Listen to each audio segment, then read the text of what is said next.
শুনুন শুনুন গ্রামবাসী, আমাদের গ্রামে একটা সাধু বাবা এসেছে।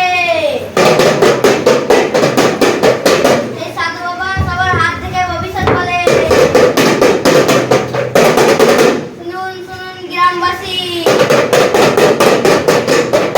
আমাদের গ্রামে একটা সাধু বাবা এসেছে। এই সাধু বাবা সবার হাত থেকে ভবিষ্যৎ বলে।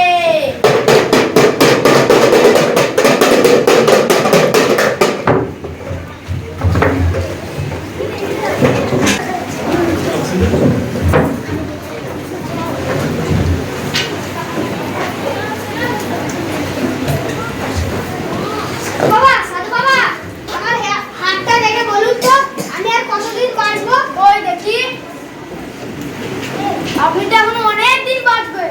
কিন্তু ওই ভুয়াকাটা বসছে, ওই একটা ডাক্তার বসে, ও বলেছে যে আমি আর এক সপ্তাহ বাঁচবো। না, ও ভুল বলেছে, তুমি এখন অনেক দিন বাঁচবে। সাধু বাবা জয় হো, সাধু বাবা জয় হো, সাধু বাবা জয় হো।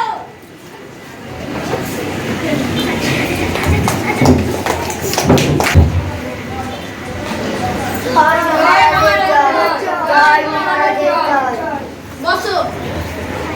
তোমরা সবাই ভালো আছো?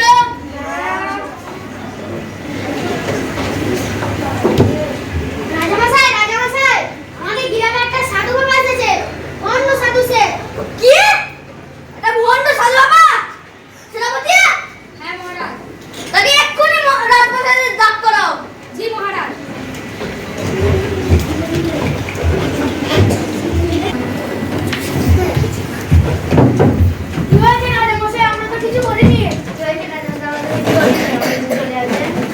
আমি শুনলাম নাকি তুমি একটা ভণ্ড সাধু বাবা? না রাজামশাই, আমি তো ভণ্ড সাধু বাবা নয়। আচ্ছা, তুমি কি করো? আমি হাত দেখে সবার ভবিষ্যৎ বলি। সত্যি? তাহলে আমার হাতটা একবার দেখো তো। রাজামশাই, রাজামশাই, আপনি তো বেশি দিন বাঁচবে না। কি? আর তোমার ভবিষ্যৎটা একবার দেখো তো। আমি তো এখন অনেক দিন বাঁচবো। তোমার গণনা কি ঠিক? আমার গণনা একদম ঠিক। আমার গণনা কোনোদিন ভুল হতে পারে না। সত্যিই তো? হ্যাঁ। রাজামশাই, আপনি ওকে মারলেন কেন? কেন?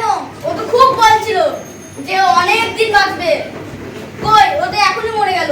সবাই শোনো, কেউ ভবিষ্যৎবাণী করতে পারবে না। তোমরা সবাইকে নিয়ে যাও।